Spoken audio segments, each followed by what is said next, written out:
বাংলাদেশের সাথে পাঙ্গা নিলে এটা খুব কষ্টলি হবে। আমি কয়েকটা মিটিংয়ে বলেছি, অ্যাটম বোমার ভয় দেখায়েন না,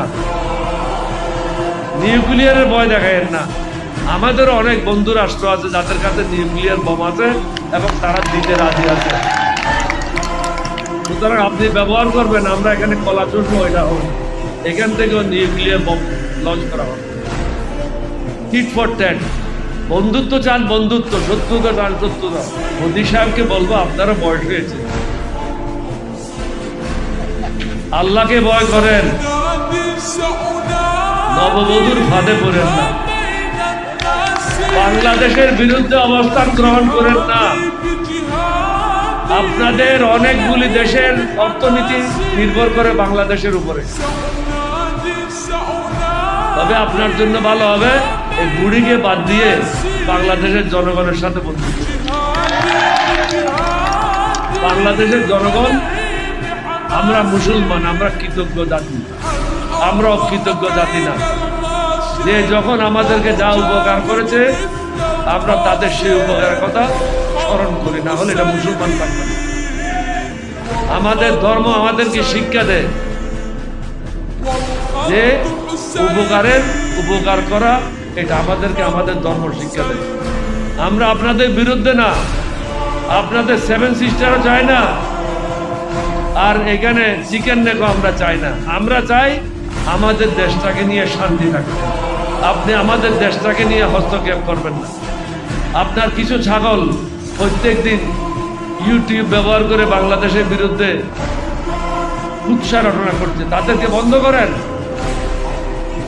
আসল সত্যটা দেখেন, বাংলাদেশে হিন্দুরা যে পজিশনে আছে পৃথিবীর কোনো কারণে নাই।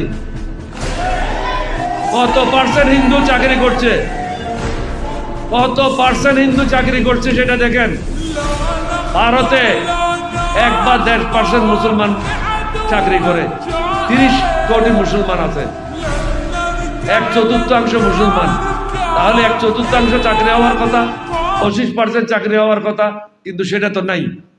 কিন্তু আমাদের এখানে 5% চাকরি হওয়ার কথা, সেখানে আছে 30% চাকরি, 35% চাকরি। আমরা কারো প্রতি অন্যায় করি না, আমরা চাই মেরিটসের উপরে প্রত্যেক জায়গায় চাকরি পাক। ভারতও তাদের পথ পরিবর্তন করবেন। প্রধান উপদেষ্টা মহোদয়কেও বলবো,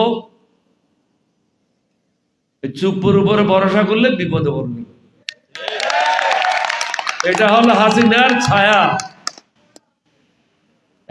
সবচেয়ে দুর্নীতিবাদ একজন লোক, যে রাষ্ট্রপতি হিসাবে সিনেমা উদ্বোধন করতে যায়, তার স্ট্যান্ডার্ডটা কি? একজন প্রডিউসারের উপরে তো না, সে তো হলো একজন সিনেমা প্রডিউসার। তাকে কি করে রাষ্ট্রপতি বানান? এটা তো হাসিনা বানাইছিল অন্য কারণে। হাসিনার দরকার ছিল যে একটা 5-8 লোক। আমাদের তো 5-8 লোকের দরকার নাই, আমাদের দরকার হলো 18 কোটি মানুষকে নেতৃত্ব দেওয়ার মতো লোক। আশা করি প্রধান উপদেষ্টা আরো বিপদে পড়ার আগে এই সত্যটা উপলব্ধি করে প্রয়োজনীয় পদক্ষেপ নেবেন।